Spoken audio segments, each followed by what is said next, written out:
Okay, so around 10 days ago I, 25F, got into a car accident which absolutely wasn't my fault. My car was parked outside a friend's house and I was sitting in the car, waiting for her to show up. I was scrolling on the phone when all of a sudden, another car crashed into mine from the back. The impact of that was really bad and unfortunately, I ended up spraining my neck. I suffered from a severe spinal injury because I'd fallen off a ladder around 5 years ago and this collision just aggravated that. The car crash led to a ligament in my neck being torn and I've been in severe pain since then. I couldn't get out of my car to confront the driver of the other car, but as soon as my friend had heard the crash, she'd come running out of the house and had immediately called 911. When they arrived, we were both rushed to the hospital and while nothing had happened to the other guy, I ended up in a cervical collar. I wasn't too worried about my car since insurance would take care of that, but I did press charges against the guy who hit me. I didn't know what he was on since my car was literally parked and the street we were on was wide enough to drive by without hitting anyone, so it was insane that he'd crashed right into my car because he'd been drinking. I knew that because when he visited me in the hospital room, he was still reeking of alcohol but had tried to cover up the smell with a disgusting mix of perfume and disinfectant. I told the police that I wanted to press charges that day itself, but the guy who hit me, I'll refer to him as Chris for the sake of clarity, was very well connected and the DA refused to acknowledge it as anything other than an accident, and they even tried to gaslight me into believing that I was parked in a really weird spot. Chris had just swerved to avoid hitting a cat and had unfortunately ended up crashing into my car. I later found out that Chris was related to a really wealthy businessman, probably his nephew or something, I'm not sure, but anyway, that was how he managed to dodge the law. The car would be taken care of by my insurance company since I'd been in an accident and I had all the proof and the police report said so as well, but I wasn't satisfied with just that. This Chris guy had literally hit my car head on and was most definitely drunk, so he owed me a lot more than a weak apology. There was also the issue of my healthcare because I had to bear the entire cost of my visit, and trust me, it was an insane amount since I had to get some tests done, an x-ray. I had to pay for the collar plus medicines and all of it came up to almost $2,000. My insurance wouldn't cover all of it since I didn't have to stay overnight and neither did I have to spend 24 hours. I run my own small-scale bakery business, and I can afford to live nicely. I have a small apartment of my own and I can afford rent, gas, electricity, water, and all the other essentials, and I can even afford to splurge once in a while, but the hospital bill was huge and I absolutely cannot just afford to drop that sort of money without disrupting my budget for the month, and I can't exactly skimp on anything else either. I still have to pay my bills and buy groceries and stuff that I need for my bakery business. And also it was just so infuriating that some drunk guy could drink and drive, hit my car, send me to the hospital, and put me in excruciating pain and discomfort for the next God knows how many days and still just get away with it because of his connections. So I decided to sue the guy, and since my boyfriend, 29M, is a lawyer himself, my first choice was obviously him. That was a week ago and we were having dinner when I told him about this. He got really uncomfortable when I told him about it and said that I should just drop it because it wouldn't be worth it to go after someone like Chris. I was taken aback by his attitude towards this since he could see that I was in a lot of pain and knew that I'd had to spend a bomb on healthcare, and yet he wanted me to drop it. We got into a fight over it and he told me that he was too busy to represent me in such a petty fight, which was just so hurtful and made me rethink my entire relationship with him. We've been together for only 6 months, but I've known him for a year and a half and he's been my go-to person ever since we became friends. The way he behaved just didn't sit right with me, and even though I knew that he was well respected in his field, I'd never imagined that he'd make me feel so small. I was acutely aware of the difference in our income and position in society, but I tried my best not to feel inferior. Maybe being a baker wouldn't make me as wealthy as he aspired to be, and maybe it wasn't an important career, but I did what I loved, I had fun doing what I do, and most importantly, I didn't rely on my boyfriend for money, so he had no right to make me feel that way. I didn't speak to him after that because I was very hurt about what he'd said. So I approached a cousin of mine who just started out and she was more than happy to help me file the petition against Chris. I didn't tell my boyfriend about any of this and had made up my mind to break up with him by the end of this week because he'd been really disrespectful and I wasn't going to stand for it. But before I could call him, he decided to contact me. Yesterday, Chris was notified of the litigation process and apparently he'd hired my boyfriend to represent him in court, and he'd called me to warn me. He said that I needed to be careful because I'd be up against a really good lawyer, so my case needed to be airtight. He even suggested that I stop the proceedings and settle out of court because if I did go ahead, I was destined to lose. I knew that this was just that other guy's way to play mind games with me and intimidate me into backing off, but it wasn't gonna work. I did feel bad about the way my boyfriend was acting though. For some reason, he thought this was funny. I was already hurting not just physically but also emotionally, and that was enough to send me over the edge. So I told him it was a good thing that we were already in court because now I could dump him since it had turned into a conflict of interest for me. After saying that, I disconnected the call, and since I still wasn't feeling satisfied with what I'd done, I decided to call his sister up and tell him what he was up to. His sister and I are really close and have been for 5 years. We became friends in college, and after we graduated, she invited me to her house for Thanksgiving dinner one year, which is where I met my boyfriend. I told her all about what he'd done and the fact that he was about to defend a guy who's obviously been drinking and driving, knowing that his family would be all up in arms about it. They're all really into activism and are very strict about the causes they support, but my boyfriend doesn't really care. It always felt strange to me, but now I guess he's just not a very socially conscious guy, and I just wasted half a year of my life trying to be with someone who had no principles and would do anything for money. He's constantly at odds with his father, who's also an ex-lawyer but is active in the circuit and usually finds out what cases his son chooses through someone who knows someone, so my boyfriend can't exactly hide anything from his family either. His sister was also not on board with what he'd done and the way he was behaving, so she promised me that she'd look into it and make sure he apologized to me. She couldn't guarantee that he'd back out of the case, but she said that she'd make sure he was sorry for making me feel small and being arrogant. She told me that he had already not been on good terms with his family for a while now, and what I'd told her had just made it very clear to her that her brother was going down the wrong path and she couldn't take it. She thanked me for telling her and even advised me to dump him because he'd lost sight of what was important because of how ambitious and greedy he'd become. She even seemed pleased when I told her that I'd already left him, so that was how bad his relationship with his family was now. I can't say I'm surprised, since his family has always tried to be ethical and his sister would constantly complain about the kind of people my boyfriend would choose to defend in court just because it paid well. I didn't like it much either, but I tried to stay out of it as much as I could, since I didn't think it was my place to talk about how he worked and what clients he represented. He didn't talk about my work, so I didn't want to overstep my boundaries either, but this time, I was involved directly and he'd insulted me far too much for me to keep it quiet anymore. Within half an hour of my phone call, my boyfriend started calling me relentlessly. I decided to answer him after almost 10 missed calls, and he immediately started apologizing for the way he behaved and said that he'd just been joking earlier. I told him that I wasn't gonna forgive him because he'd really hurt me, and I also told him that now his family was also aware of the situation, so he could expect a call from his parents soon enough as well. That's when things got bad, and now I think I might have been an off for getting his family involved. He told me that I had no right to speak to his family no matter how hurt I'd been. They'd already been hounding him to work for better clients, and now it was about to get worse just because of what I'd done. He was really unhappy about my decision to speak to his sister and said that he was relieved that we were no longer together, so now he wouldn't have to hold back in court and would make sure I didn't get anything out of this. I hung up after that and blocked him, but I've been really worried ever since. We're supposed to appear in the local small claims court, and I know it's not a very high profile case. I've only filed a claim of $5,000 since I think I'm owed that, because I'll definitely have to visit the hospital in the future as well for my neck after this. I'm still worried that I might lose because my boyfriend is a good lawyer from what I know and rarely ever loses.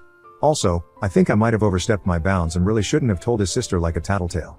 He is a 30-year-old man, after all, fully capable of making his own decisions, so maybe he's right and I really was out of line. Now I'm considering just cutting my losses and apologizing to him. I don't know if that'll solve anything, but I can at least try. So should I do it?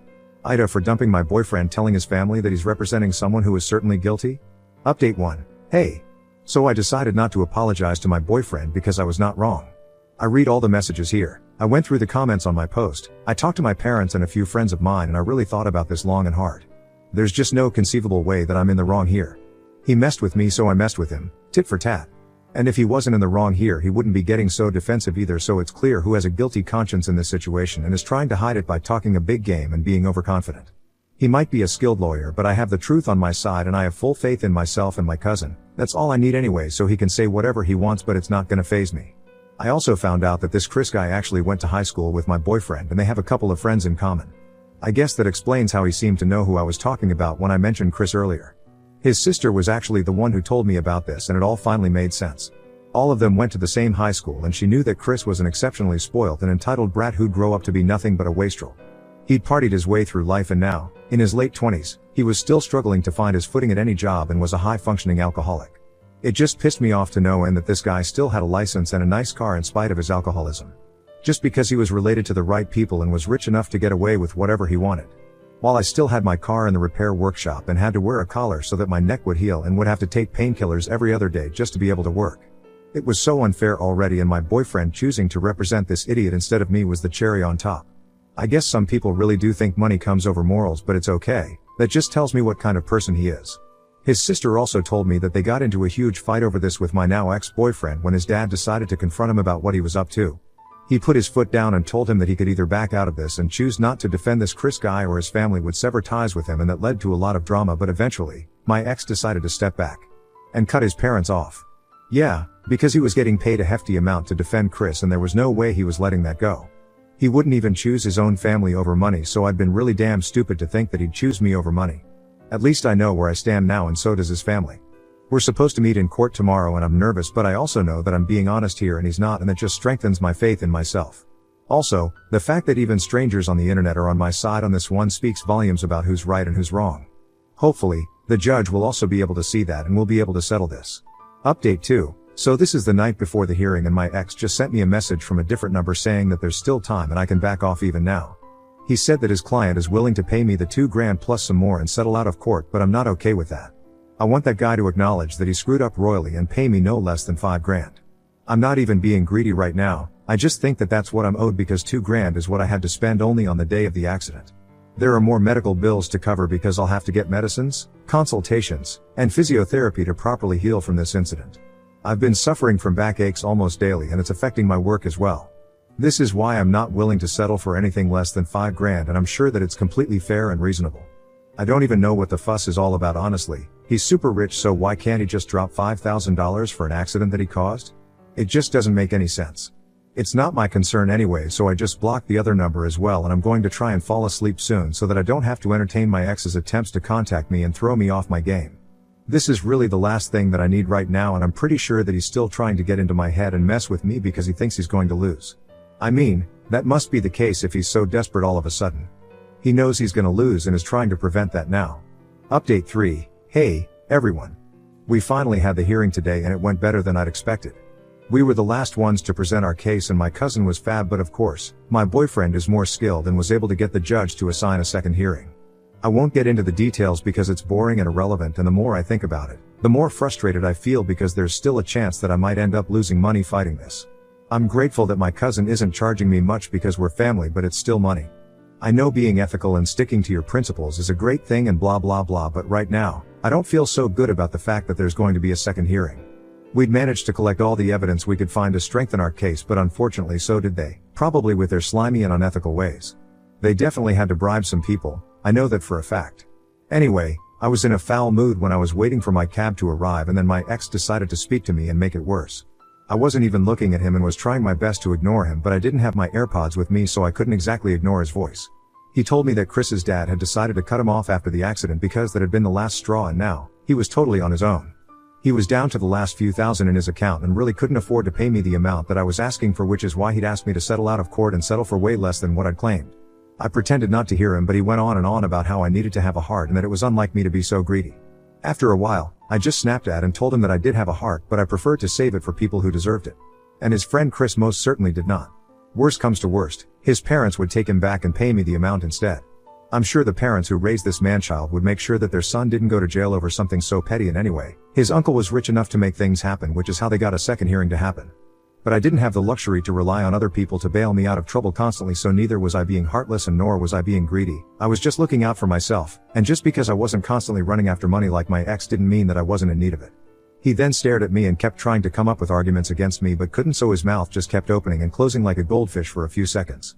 And finally, after half a minute, my cab arrived and I left him standing there. I'm not entirely happy with how today went but at least I got to chew my ex out so that was a win for me. Now I just hope we can wrap this up by the next hearing. Update 4. Hi. So it's been 3 weeks and yesterday, I finally received the amount that was due. Just as I'd predicted, Chris's parents stepped up at the very last minute and bailed him out yet again but it doesn't matter because at least the verdict was in my favor. What was interesting is what happened after the judgment. I went home and unlike the previous day, my ex didn't try to stop me and talk to me outside of court and instead, decided to wait until we got home. A few hours after I'd come home, he showed up at my door with a bouquet of roses and asked me out. He said that he was truly apologetic about everything that he'd said and done so far and he always knew that he was going to lose which is why he'd been such an egoistic idiot but he'd realized that he was being stupid and now wanted me to give him a second chance.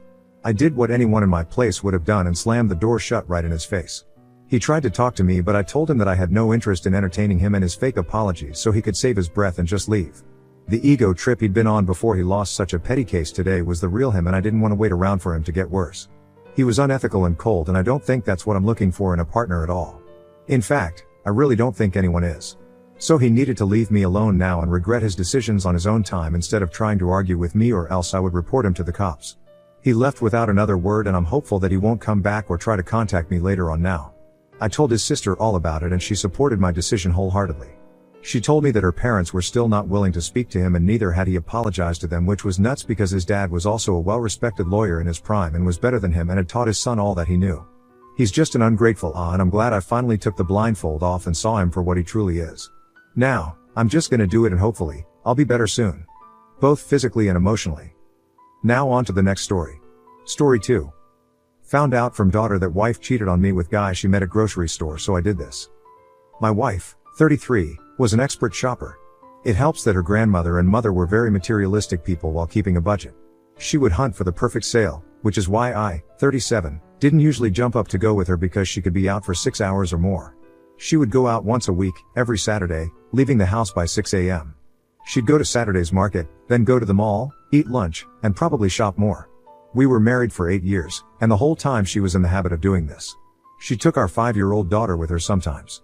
My wife was a consistent light in my life, and I did not know she didn't deserve my trust. She started taking our daughter less and less often, leaving the house without waking her up or giving her the choice. I asked her why, and she said she could get back sooner without bringing her along because a lot of the time she would start to complain and get tired long before my wife was ready to come back home. I suppose that was a reasonable explanation, but my daughter and I were both bummed because she enjoyed those trips with her mom. Our daughter actually started asking her each time if she could go with her, and she'd say no each time. She'd do something else with her the next day, or bring home something nice for her, but it wasn't the same. I let it go for a while, but eventually, I felt like I had to say something. I confronted her and told her she needed to take her with her that Saturday. She was not happy. I couldn't believe how inconvenient it was for her. She started to accept it and actually did follow through, but that Sunday, she went out alone. Usually, we all had family time and practiced meditation. Our girl always turned it into a game of peeking without getting caught. When the wife got back, she was really happy, like everything was fine. Then, my daughter asked a question that led to the discovery of what was really going on. She asked her mom if she met the man with the puppet today. My wife forced a laugh and said no, he's only at the market on Saturdays. I asked who this was, and before my wife responded, our daughter said he was the man mommy kissed yesterday. I looked at her with wide eyes. She knew we had to talk. I excused myself to another room and waited for my wife to set up our daughter with toys before joining me. I quizzed her until she was blue in the face, but she couldn't convince me her lies were true. She tried telling me our daughter was talking about something else, but I knew her speaking capabilities were pretty accurate. She even looked at my wife like she was going to be in trouble with daddy. She knew it was wrong, and she wanted me to know. So my wife eventually came clean. She said he was a nice guy that she got close to over the years she'd been going to the market. He liked her more than friends, and she didn't want to break his heart, so she started giving him kisses. I didn't think there was any way she could believe this was okay. I told her she betrayed my trust by doing this, even by being friends with this guy without telling me. I'd like to know who she's involved with, even if only for safety's sake. Now I was suddenly aware of a guy she'd gotten to know for years, introduced to our daughter, and kissed. I looked her straight in the eye and asked her if she ever slept with this man or anyone else. She blushed hard, looked away, and told me no. How much more obvious it could have been that she was lying to me. I stared at her, but she only tried asking if we could leave the room now, and I said no. I told her to tell me the truth because her whole body looked like she was lying. Her mouth got really dry, and she started to dry heave. She excused herself to our bathroom and threw up. I told her she needed to get it off her shoulders so she could feel better, but she pretended not to have anything to say. I told her I didn't want her to go to Saturday's market anymore, and she lost it. She said this was one of her greatest joys in life, and I told her that she spoiled it for herself, because she started kissing an older guy. I wondered if she said older to try to get me to let it go like I'd picture an old lonely man. I wasn't a fool. So, for a whole month, she didn't go anywhere over the weekend. Finally, she made an excuse to go out, but she took our daughter with her to help convince me she wasn't up to no good. They'd come home with groceries or other stuff that proved they weren't at Saturday's market.